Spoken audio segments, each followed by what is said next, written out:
back to the First Gnostic Church of Christ. We are on video number 7, reading the Gospel of Philip. We left off on the section titled Unclean Spirits, so we'll pick up from after that. We talked about the understanding of reincarnation. As it says, unclean spirits are male and female in form. When Philip talks about the unclean spirit, what he's referring to is the individual that has been polluted by reincarnating into this world. And he says that men and women come back and form many different kinds of relationships with many different types of people, and he calls them promiscuous. He says that females covert promiscuously with those that are male in form, and then the males make advances to the women. When they see a beautiful woman by herself, they seduce and violate her in order to pollute her. In Gnosticism, we understand that everybody is perfect in the eyes of God, meaning from the beginning, God loved us and created us just as was intended and as we are. It isn't what we are, who we are, that pollutes us, but rather it is experiencing that thing that is ultimately not natural to us. A son and daughter of God is naturally of the realm of creation or emanation. Of course, we call that realm either heaven or the pleroma. This state that we all strive toward, we hope to ascend to, as the Christ did, is a state where we do not have attachments to things that are not good for us, things that cause suffering, deterioration, disease, disenchantment, illusion, lies, and ultimately death. How do we arrive there? Is what Philip's talking about. He's saying that when we get trapped into the need to keep coming back to this realm, it sets us into a cycle of polluting our spirit, meaning every time we come back, then we take on more pain and suffering, more things that are of disease, deterioration, and death. That's what he's referring to. He says in order to cleanse ourselves, that's what the baptism's about, the purification process through fire or water. In order for us to do this, we must find our full selves, because when we left the pleroma, we left our spirit behind. We came into this realm. I should say rather, our spirit became enraptured by the things of the flesh, and as a result of that, we fell into amnesia, and the spirit within all of us became dormant. This lack of gnosis is what results in suffering and death, because it results in ignorance, and ignorance results in suffering and death. One way of saying it very succinctly and simply is ignorance leads to suffering and death. This is what Philip is referring to. Christ is the one that helps us to open up the gnosis within, to bring it back alive, to ignite it, reignite it, so that we may recollect, we may remember, meaning member ourselves back to the whole. As we are shattered, we are broken, and each of those pieces are parts of the whole, and we need to remember that back. This gnosis is lighting the match inside of ourselves, bringing on the understanding that we are not flesh beings with a spirit, but rather spiritual beings that took on flesh temporarily. And for many of us, we would become allured by things of this realm. And the reason why he brings forth the male and female and sex so much in his writings is because it's one of the experiences that we have as flesh beings that is very alluring and enticing, insomuch that we often equate the word lust to sex. We can equate lust to many other things: money, lust for fame, lust for power. But more times than not, and perhaps 9 times out of 10, when someone says lust, the first thing that comes to a person's mind is most likely sex. And the reason why this is so significant is that the demiurge and his minion created a mechanism by which he wanted to continually entrap you into what some call the soul farm. When you die, your soul goes back to the farm, and then you get put back into another flesh body, and you just keep going back and forth. And what causes you to go back is your attachments to this realm. And one of the most difficult attachments for people to overcome is that urge. That's why he's called the demiurge. That urge of needing to consume flesh. And consuming flesh comes in many forms. It comes in the form of needing to eat the flesh of animals, needing to eat the flesh of plants and sea creatures, also needing to consume of the flesh of the human body through the process of sex. And this is all done in order to create an urge within all of us to come back to the physical realm. Now, one could argue that that's just the way it is and go on with their life. But in so doing, one must go to sleep and just accept their fate. Accept that it's just a set of pre-organized events that you have no control over. And that's fine if that's what you wish to do. But in Gnosticism, we say that you create your reality. You create what you're going to move toward or move away from. And Philip is asking us to think about the relationship of the male to the female. And we're not talking about the physical male and the physical female. What we're talking about here is the spiritual individual. That before this realm, before we all came to this realm, each one of us were whole, meaning we were male and female from the beginning. Not as in male and female having genitalia, like a hermaphrodite, for example. I know some people want to argue that. There are some very small sects of people that have that kind of belief, and that's even some cultures reverence the hermaphrodite to the level of a chief. And that's fine. There's nothing wrong with that. That's one way of finding truth. And there's some truth in that. It's scratching the surface of that truth. Like many of the religions that we have in this world, it's merely scratching the surface. There's some truth to be found in all religions, but they don't get to the root of ultimate truth. And the root here is what Christ described and all the apostles are describing in their writings. And Philip here is also describing. The urges stem from our need to find our harmonious self, our full self. Some of us are lacking the feminine. Some of us are lacking the masculine. And again, this is not a physical thing. You can be male and be feminine. You can be female and be masculine. And again, this has nothing to do with heterosexual versus homosexual either. You have some heterosexual men that are very flamboyant and quite feminine in the way that they carry themselves and the way that they express themselves, but they have no masculine bone in their body nearly. The way in which masculinity expresses itself is not through one's physical self. This has been taught by culture, as the powers that be have created it such that they want to widen the gap between the male and the female as a means to keep us from finding that full self. And so the more we can illustrate or demonstrate proof or evidence that, and this is an illusion, a false truth, but convince people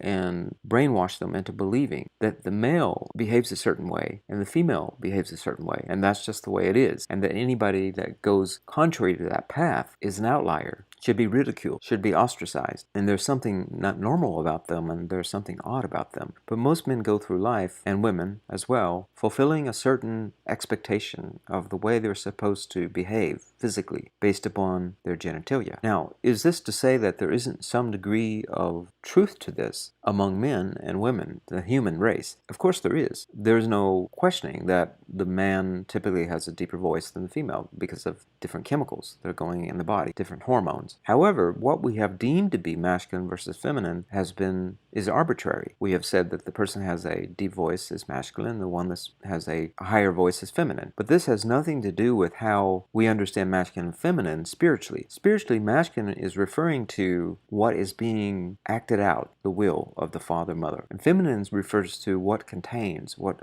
contains and forms the will of the mother, father. And that can be both the male or the female, a person with a high voice or a deep voice. That doesn't matter. But again, it's this attempt by the demiurge to create a subordinate relationship between the man and the female so that men can rule over the female and be subordinated. Because if the most loving relationship that you can imagine on the planet agrees to this subordination, then all other relationships that are less important can also be considered subordinate. And therefore it supports this concept of hierarchy, by which is the governance of the demiurge and his minions. This is a creation of the aeon known as the demiurge. He creates this hierarchical structure and wants to maintain that structure as a means of controlling the masses. And so Philip is bringing forth this understanding that one must overcome one's need to have multiple partners. This is why monogamy is one of the practices toward godship. This is why ultimately we find our security in monogamy, not in polygamy, because it is bringing us closer to God. It is bringing us closer to detaching from the things of this world. And most importantly, the need for multiple partners, multiple sex partners, looking for flesh, looking for the luster. Because if you have that need, then subconsciously you're creating that in your spirit. And when you die, you may want to come back so you can have more experiences with new flesh, so forth and so on. This is what Philip is referring to when he talks about unclean spirit. He's getting you to a place where he wants you to understand that in the prior realm, in the pleroma, before we came here, this is why he brings up the baptism. Before we got dunked into this realm, the murky waters, the polluted waters, before we got dunked into this realm, we were whole. Each one of us were male and female in spirit. And that was perfectly acceptable and normal. And it was the way of things. And in order to fulfill our need for reflection and mirroring, which is a natural consequence of the reason why God emanated things from the beginning, we had a counterpart, a consort that was eternally with us. And that was the ultimate fulfillment. It would be considered higher than a twin flame. It's what I call a spirit mate. So there's what's called a soulmate, and then above that's the twin flame, and then above that is the spirit mate, and that's the highest form. This is what Christ had with Sophia. So this is what Philip is saying. So let's pick up from there. And we're reading from the next section titled, Whoever Leaves the World. Whoever leaves the world can no longer be held back as if still in the world. And this is picking up from where Philip is talking about the things that cause us to want to come back. And one of them, of course, being this need to consume of different foreign flesh, new flesh, new flesh. And that comes in many shapes and forms. We are what we eat, so to speak. So if we keep wanting to eat of flesh, then we'll just keep coming back. So he says that, however, if you truly have left this world, there's nothing here that's going to hold you back from coming back to this world. Such a person clearly is beyond desire, and fear is, and here it says, is dominant, ... We do not know what the words are, so I'm not going to guess. But let's just take it from here. It says beyond desire and fear, and is above envy. So it's not just about desire. This is just one of the things that's going to keep you in this realm. Fear is another one, and envy. Fear is born out of not understanding that this realm is not all there is. In fact, this is the illusory realm. That's what creates fear, because your confidence is bound into something or rooted into something that's temporary and unknown. You don't really know. You'll never really understand why you came here in the first place and where you're going. And so you're not rooted. And of course you're going to be insecure and have fear, because when the wind blows or a storm comes, you feel you'll be overwhelmed. Envy also plays into this as well, because you'll start to see others around you that appear to be having a good time because they're having multiple partners, or they're rich, or they're famous, things like this, and you'll envy that. And it creates in you a desire to want to have that. And maybe you won't fulfill that in this lifetime, not at the level at which you're coveting. And so you'll want to come back. Whatever you're creating in you, whatever emotions that are riled up in you, and you immerse yourself in and you marinate in, those are seeds that are germinating within you. And they must grow and fulfill themselves, is what Philip is saying here. So if you don't fulfill them in this lifetime, then you'll need to fulfill them in the lifetime to come. Now, is that to say that we have to overcome all desire, all fear, all envy? No, of course not. It's about what predominates your essence. That is going to rule the roost. Think about it like a computer program. You may have some bugs in the computer program, but overall the program is working. That's the way it works. So if you are able to get to that place where you prioritize the spirit, all other things, sure, you can still have some desire and fears and envy, but as long as that doesn't grasp you and choke you to the point that it deadens your spirit again, then you're going to be able to release yourself from the powers and grip of this realm. And that's where he continues, and he follows that up. He says, if that person is grasped and choked, how can that person escape the great grasping powers? How can that person hide from them? Some say we are faithful in order that they may escape unclean spirits and demons. Now, a lot of this is broken up, so don't really get the flow of what he's trying to say here. But in general, he's saying that, sure, what I just said, sure, you can have some of these things. It's natural. It's a consequence of being in the polluted realm. However, don't let them choke you out. Just because you call yourself faithful doesn't necessarily mean that you are. Being faithful to the Spirit means that you are aligned to the things of the Spirit, and you're living that out to the best of your way and to the most of your being. And so it goes, for if they had the Holy Spirit, no unclean spirit could grab them. So in other words, don't worry. As long as you have that Spirit of God within you and you are shining that light, you don't have to be perfect. That unclean spirit's not going to grab you. Do not fear the flesh and do not love it. So this is the other reason. Some people doubt that they're good enough. Philip is saying it's not about being perfect. Don't fear the flesh. It can't dominate you. Understand you are the individual that can make your decisions. Nobody falls into stealing. No one falls into murdering someone. No one falls into infidelity. No one falls into cheating. These are things that everybody, 99.9%, unless there's something chemically wrong with a person's brain, or they were put into some state where they were unknowingly doing something. But for the vast majority of human beings, this is not the case. Everyone that's doing what they do, they know they're doing it. So they can't trick themselves. The Spirit is everywhere. It knows. So if you fear the flesh, it will not dominate you. If you fear the flesh, it will dominate you. So don't fear this, that it somehow, you're afraid that you're not going to be able to either overcome the flesh. In other words, the flesh is going to overcome you. That's fearing the flesh. In other words, my lust, my desires, my envy, all these things are going to dominate me. You are buying into the lie that you don't have the power within you. That's not true. You have the power within you. You can't trick yourself into believing, well, I didn't have a choice, or it was outside of my control. That's a lie. And it ultimately comes down to you have a fear that you're not going to be able to overcome the attachment you have to the flesh realm. And that's what he's saying. If you fear the flesh, it will dominate you. If you love the flesh, it will swallow you and strangle you. So it'll strangle that spirit and deaden the spirit within you. This world, the resurrection, and the middle. Remember, in the gospel truth, we talked about those that are in the middle. Those that are in the middle have chosen to ascend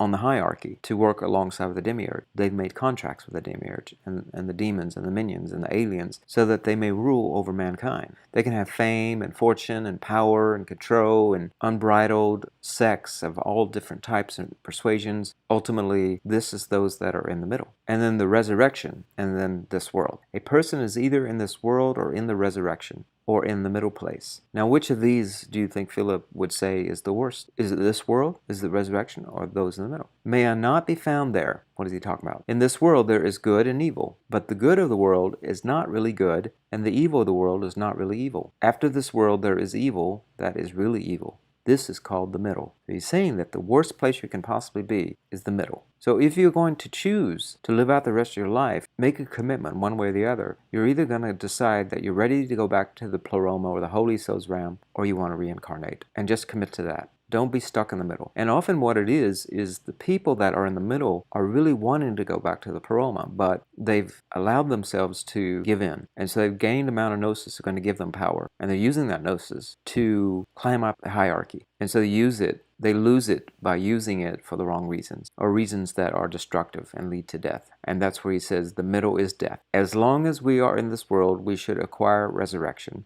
so that when we take off the flesh, we may be found in rest and not wander in the middle. For many go astray on the way. So whatever you're doing, make sure you commit to it, is what Philip is ultimately saying. He's saying that either you decide that you're not ready to go back and you're not going to be a spiritual being because you want to partake in the fleshly things. Because if you are the person that lives in the middle, you're going to be a hypocrite because you're wanting to be both, and you can't be both. You can't be both a saint and a whore at the same time. You have to decide to be one or the other. And if you try to be both, then you're fooling yourself. At least if you decide to be of this world, you're being honest about it. That is going to give you a more realistic experience that you can learn from and grow from than if you come across like, well, I'm a saint, but I want to be of this world. Those two don't mix, you see, is what Philip's saying here. And so he says, whatever you do, there's no guilt in it, there's no shame in it, there's nothing bad about you choosing to be either of this world or of the resurrection. That's up to you. Because the Mother Father, though, in the pleroma,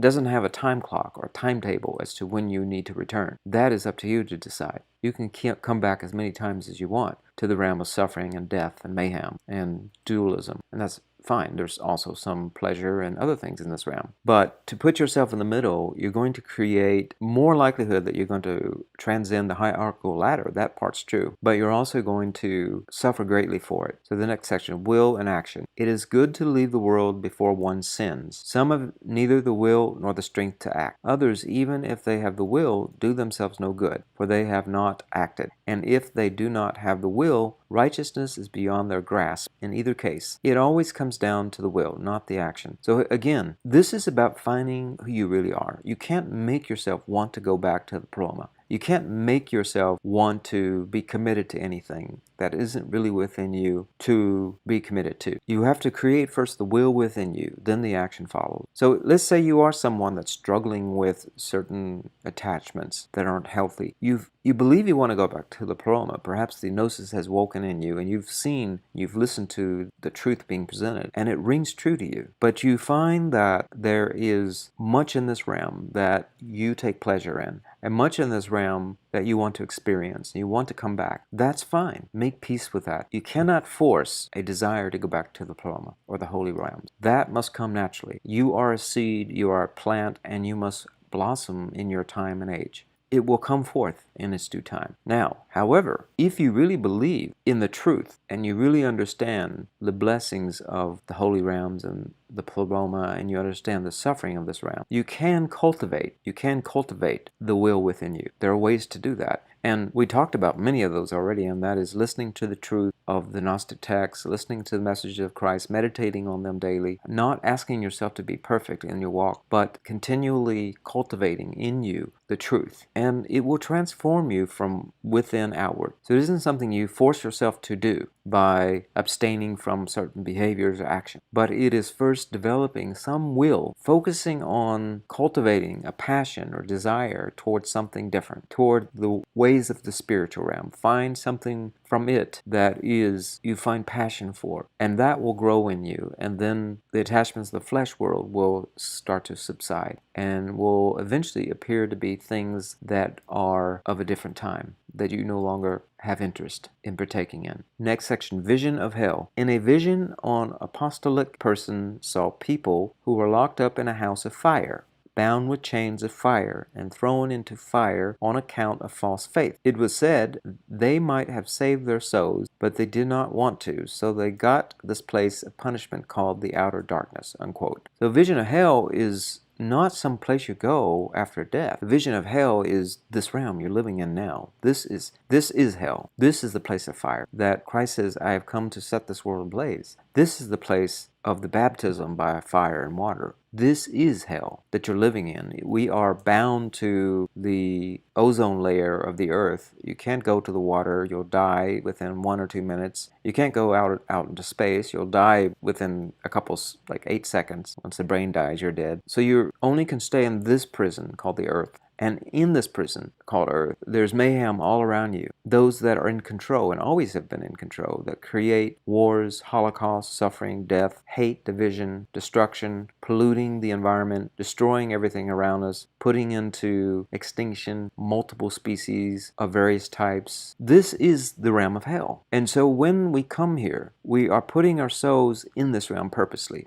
And therefore we are being punished. Not because God's punishing us, but rather because the demiurge and his minions are punishing us as a way to weaken us. Because once he's got you, he wants to keep you. He's feeding off your gnosis. Knowledge is the nectar of the gods, you see. Knowledge and experience is the nectar of the gods. So they want to vicariously experience truth through you because they are wanting that truth. They lost it. You see, he lost his spirit. He lost his gnosis. So he wants to get it from you. And so he, as many as people as he can keep here, the more he has to feed off of. So that's why he creates strong delusions and powerful fear and terror so that you're constantly obsessed with the things of this world. And your mind has no room for anything beyond this realm. And you think this is it. This becomes your reality in your mind and heart. And therefore you just accept this is the way it is. And as I said, the brain is a computer program. It's the nexus. It's the one that connects to the spiritual realm and tells your spirit what you're going to be and become. So if you believe this is all there is, then that will become your truth. And when you die, you'll just get spit back out and put back into this realm because you live in ignorance and perhaps even willful ignorance. You don't want to commit to anything. You're that person in the middle. And unless something brings you a sense of meaning, you won't have it for yourself.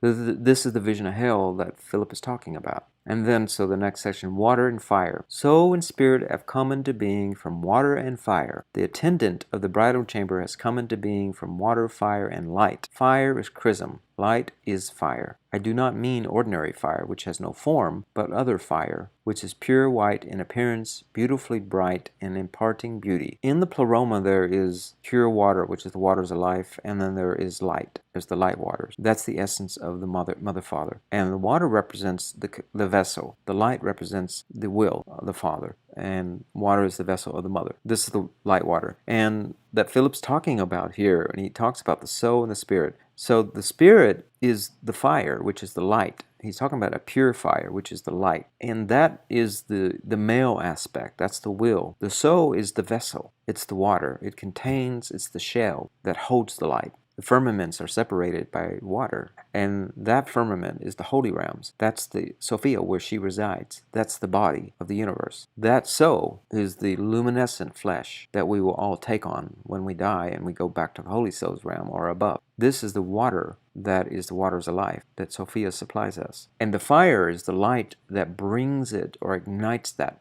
life. And so he's saying that the attendant of the bridal chamber has come into being from water, fire, and light. And so the water The attendant here is obviously the Christ and the bridal chamber, and he comes into being from Sophia. The fire, which represents this ram is the ram of hell, the ram of fire, and then light, which is the holy light, which is a type of fire, which the fire is called chrism, meaning it anoints a person. When it purifies the person through fire, then that person is being baptized, or they're being anointed. That's the chrism. The oil and the balsam ritual that you get in church, this is called the chrism, the christening. So light is fire. I do not mean ordinary fire, which has no form, but other fire, pure white in appearance, beautifully bright, and imparting beauty. And the difference here is that this light emanates from the source, and when you go to the core of the source, it's still light. Fire, however, is only capable of emanating that light as it's consuming flesh. This is the only way in which fire can be, or it's consuming the water, and then it becomes like a wispy fog. And so the fire is the consuming part. It's the purifying part. And the water also is purifying because it's from the ram of the Holy Ghost ram. It's the mother. Fire is the masculine part, and the water is the feminine part of the purification process. But the light is the essence of all of these things. Water is the vessel that brings forth the will, or the light. This is very metaphysical and a new way of understanding for many people's ears. But this is important to understand because Philip is saying that there really are just three realms. There's the realm of water, fire, and light. And the light waters is one realm, and the intermediary between the light realm and the fire realm is the water realm. And we're in that fire realm currently. Okay, our last section of this video, truth and nakedness. Truth did not come into the world naked, but in symbols and images. The world cannot receive truth in any other way. There is rebirth and an image of rebirth, and it is by means of this image that one must be reborn. What image is this? It is resurrection. Image must arise through image. By means of this image, the bridal chamber and the image must approach the truth. This is restoration. Those who receive the name of the Father, Son, and Holy Spirit and have accepted them must do this. If someone does not accept them, the name will also be taken from that person. A person receives them in the chrism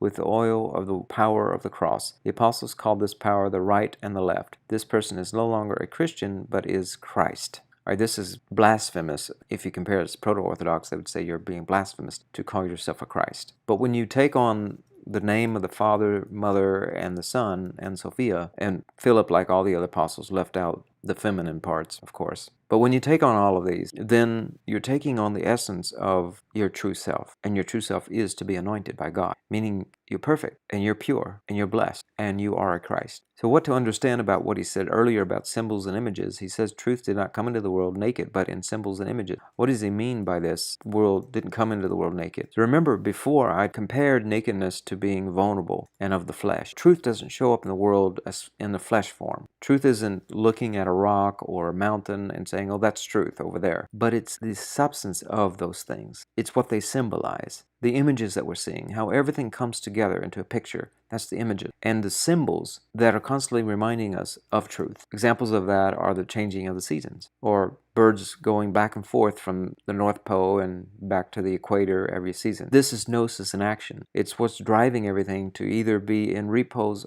or movement. This is what truth is. It's hidden in everything. So it's hidden in the symbols and images. The world cannot receive truth in any other way. And so if you're looking for truth in flesh things, you're not going to find it, is what Philip's saying. So the scientists can keep putting things under microscopes or looking at things, billions of light years away through a telescope. They're not going to find truth. Scientists keep saying that they are the body of the organization that's always seeking for truth. Well, that's actually not accurate. What they're ultimately doing is they're looking for what's observed in the flesh realm. That's all they're looking at. They're not looking at anything beyond that. And they've created their belief system in a very narrow frame of what I can just observe, touch, smell, hear, and see, and that's it. There is no internal experience. There's no movement within. There's only acknowledging the movement that is without, and therefore they belittle the movement that's within, and so they don't understand it. And they say that that's not truth. That's subjective. And so that's what he's saying here. The world cannot receive truth in any other way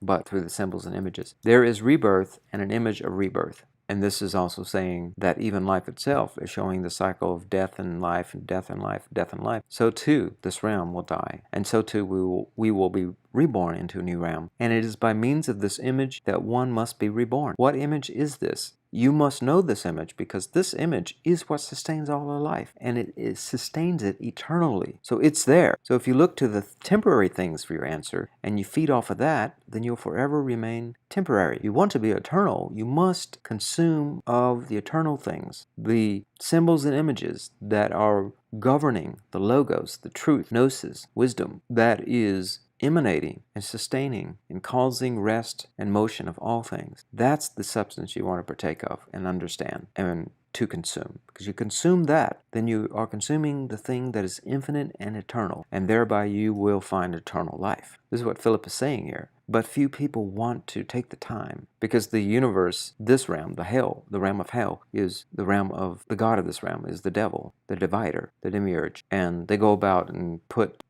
veils over people's eyes so they can't see, and they get distracted by the things of this world, and they get distracted by their fears and their suffering because they don't believe in anything beyond this realm, and they just don't have any faith to see beyond what they can just see in front of them, and they are so desperate to hang on to what remains in this realm because they are convinced that's all there is, and therefore that's all they'll ever have. And so if you want to have more than that, you must have faith in what is more. This is universally true, no matter if you believe in the afterlife or not. Even in this realm, you must first believe it's possible for you to attain it. So too here, the symbols and images are presenting to you the truth about what's eternal. This is what Philip is sharing with us, this truth. This is the only way to restore yourself back to your natural state, which is an infinite being. And what does he say? If someone does not accept them, the name will also be taken from that person. So this is a very easy one. It's saying that the mother father is within you. And if you can't accept that, then it's pretty much as though you don't have it. Then someone will take it. Who will take it? Well, of course, it will be taken from this realm. All that light, all that energy is being fed off of you. It's being parasited like a vampire. You're not using it. Someone else is using it.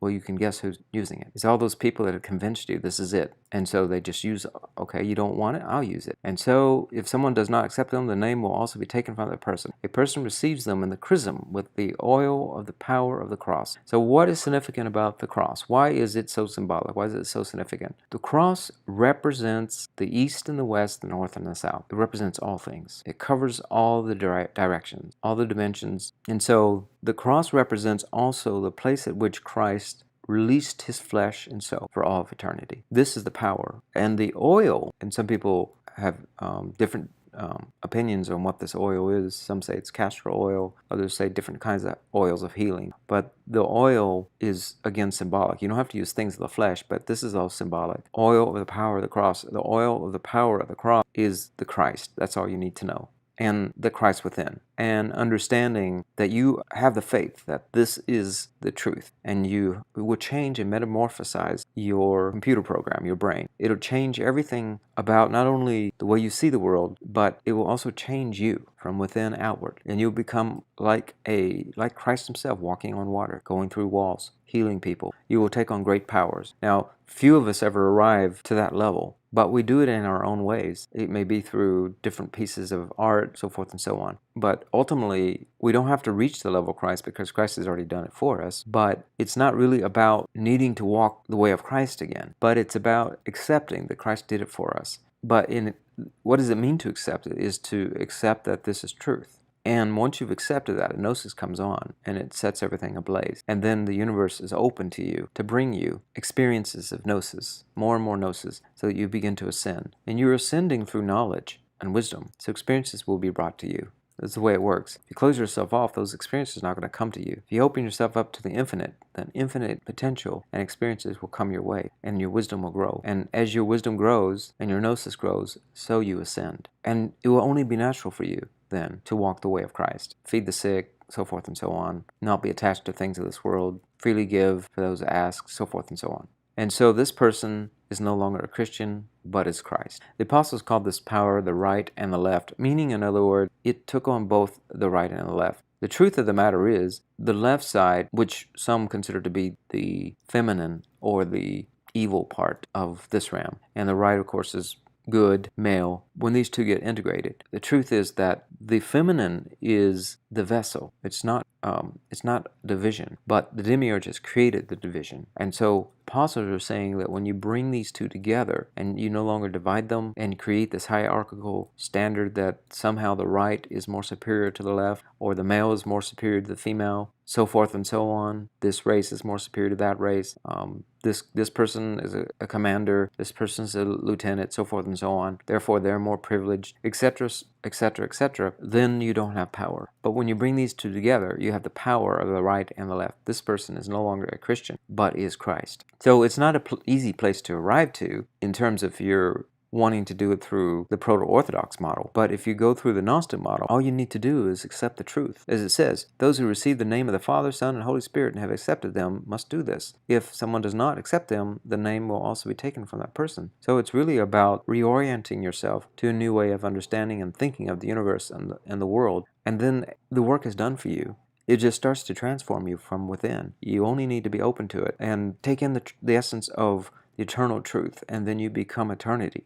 And that's the way it works. So there isn't any other formula. There isn't a formula of, okay, well, I'm going to go out tomorrow. I'm going to get up on Sunday. I'm going to do Habitat for Humanity. I'm going to go feed the poor. I'm going to do Soup Kitchen, so forth and so on. I'm going to do all these things as a means to work myself into heaven. But deep down inside, you resent these people. You resent you didn't get to go. You wasted your day on Sunday. You could have relaxed where you have to go back to work, so forth and so on. You see, it doesn't work that way. It goes back to the will versus will first and then action. But the way the will changes is reorienting your thinking about the universe and your relationship to it, about your relationship to self, others, and God. And then it just naturally transforms you. You don't have to wait for it. You don't have to force anything. You don't have to push any special button or take any special formula or potion or do some chanting or ritual or throw seagulls in the air. It doesn't work that way. It works by changing your understanding of what you're seeing. The mind is a powerful thing. It is all based on belief and what you have faith in. You become what you believe. If you orient yourself to things that are temporary and that becomes what you believe or put your faith in, then you are temporary. If you put your faith into eternal things, then eventually you consume of that truth and that eternalness, and it will become you.